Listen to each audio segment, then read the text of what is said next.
to the Purple Table. If this is your first time here, please like, share, and subscribe because you are in for good content. Today on the channel, I'll be talking about the things that I've learned from transitioning. In this case, I'm talking about transitioning into tech.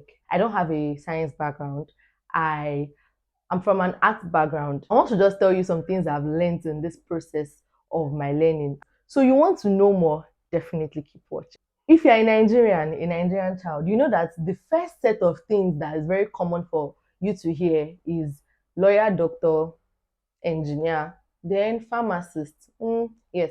For every other work as regards that is not really seen as very prestigious. Then parents love to be called the lawyer's mother, doctor's mother, engineer's mother, and it was sort of a it was sort of a pride for them. For instance, if a father is a lawyer and wants his child to be a lawyer, of course, so that I can continue working at his chamber or even to keep up with the lineage.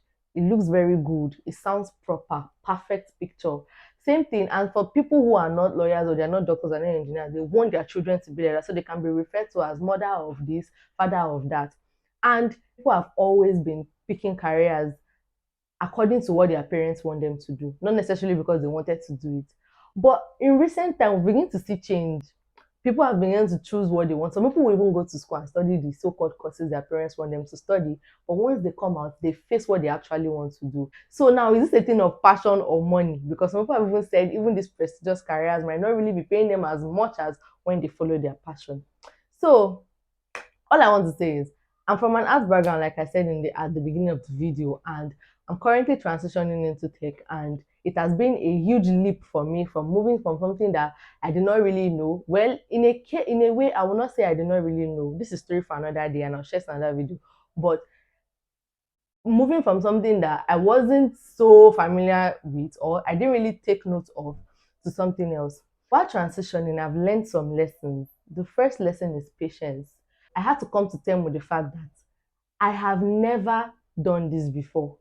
I do not even know this, and it is not even in my field. So I should not expect to be as good as someone that this is relating to their field or someone who has been doing it for a time longer than I've been doing it. So putting myself under pressure is not going to work well for me. So I learned to be patient. I learned to take my time to learn and also to look at ways with which I can learn things easier and faster. So if I do something today and I don't get it, or it takes me 5 hours to get something, I do not get pissed with myself and say, oh, but someone else is doing it in a shorter period of time. See, one thing we should always notice that experience will always pay off.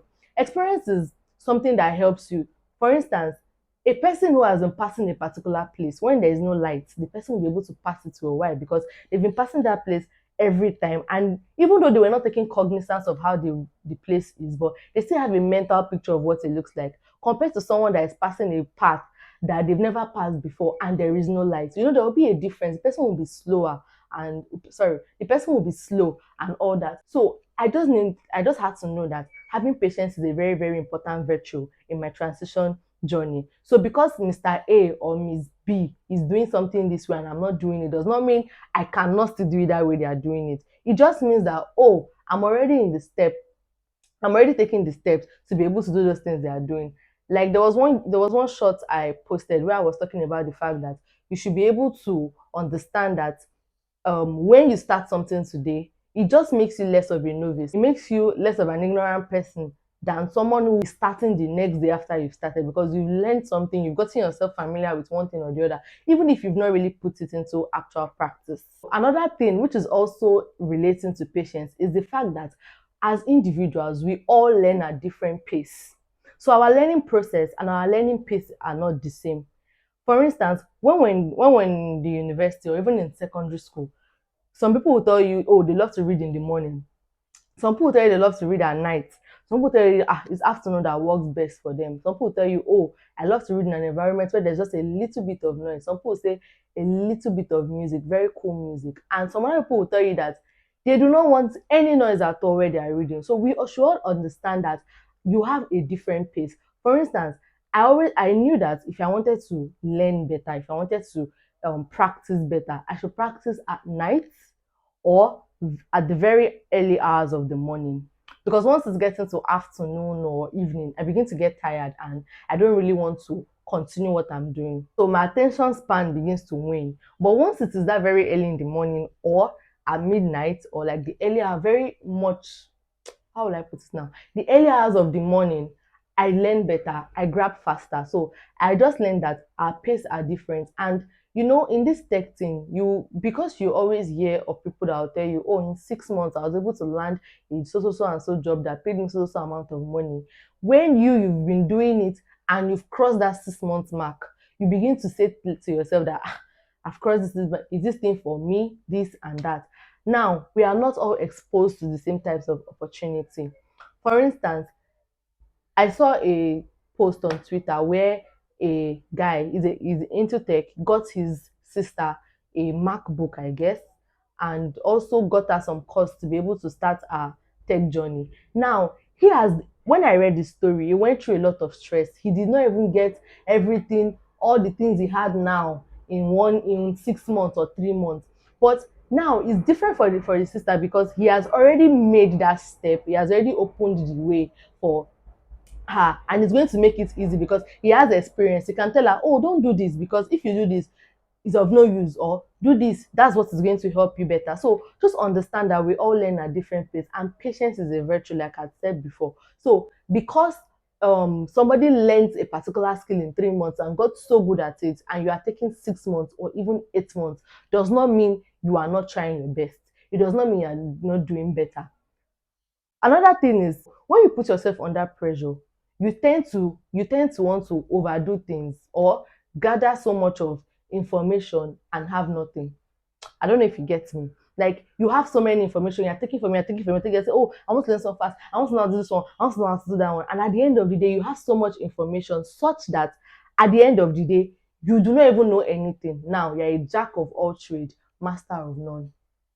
I know it's good to have different skills and all, but see, it is good that at the end of the day, there is one thing that we can hold you for, that okay, even if it gets so bad, we don't have anybody to do this thing. This person will do it well and will do a very great job. So because you want to you start learning graphics design today, does not mean you should start learning motion design today, or you should start learning visual effects or Adobe After Effects and co on that same day. No, you can take your time. Do not pressure yourself, because today you see someone saying, you see some people, and some people's LinkedIn bio can scare you.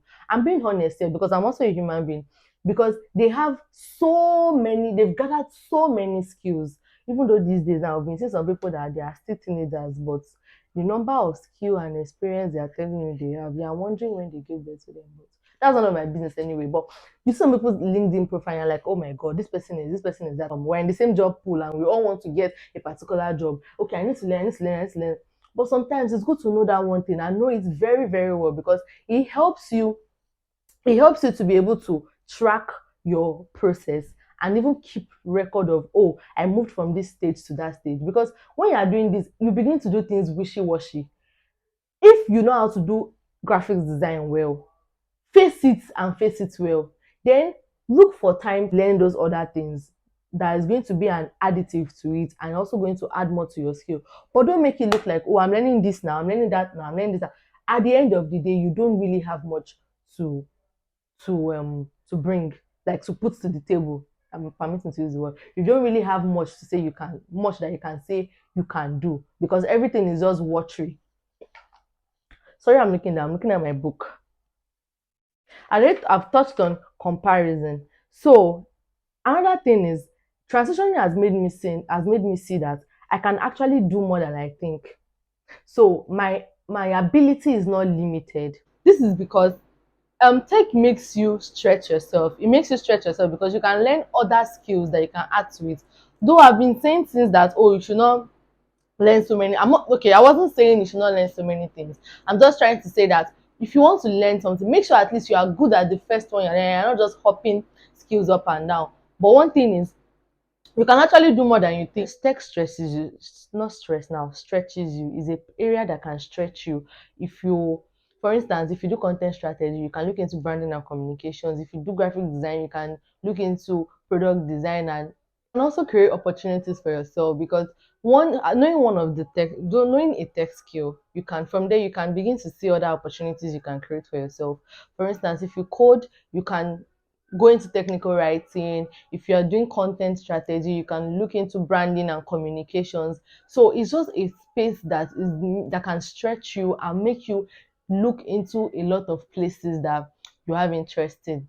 So thank you so much for having watched my video to this moment. And if this is your first time here, I don't know, why haven't you subscribed yet?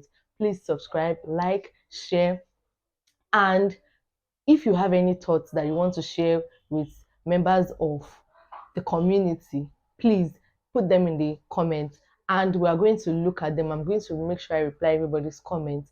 Also, if you have anyone that you know might need this information I put out here, please send it to them. Tell them to subscribe so they can keep getting good and valuable content from me. Bye.